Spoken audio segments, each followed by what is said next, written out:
Ho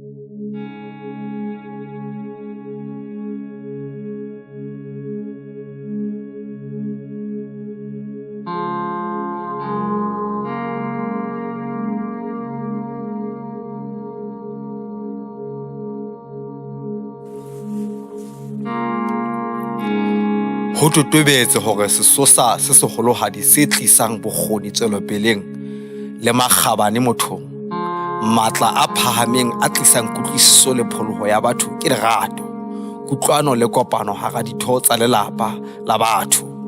Ha hona letho le ka phethwang le ha e le hanyenyane ntle le kopano le tumellano.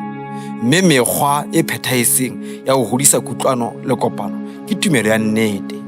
Ba haola mmonahatsi wa Modimo le mopholosi wa lefatshe mengwaheng wa kajeno o re, seo Morena Modimo a se kgethetseng ho ba sehlare se matlahadi le mokgwa o moholo ka ho fetisisa wa ho phekola lefatshe ke kopano ya batho bohle tlasa morero le tumelo e le nngwe.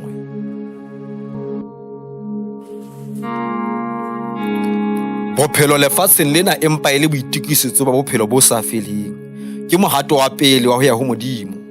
Ha re sa le mona re lokela ho qala ho ithuta tsa bophelo bo sa feleng le ka moo re ka fihlelang ka teng.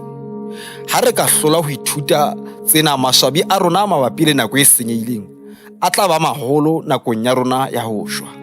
Ba haola mmonahatsi wa Modimo le mopholosi wa batho bohle wa mongwaha wa kajeno o re, lefu le abela modumedi e mong le e mong ya nang le tshepo ya nnete senwelo sa bophelo ba nnete, le tlisa nyakallo, mme ke sejana sa thabo, ke seabi sa mpho ya bophelo bo sa feleng.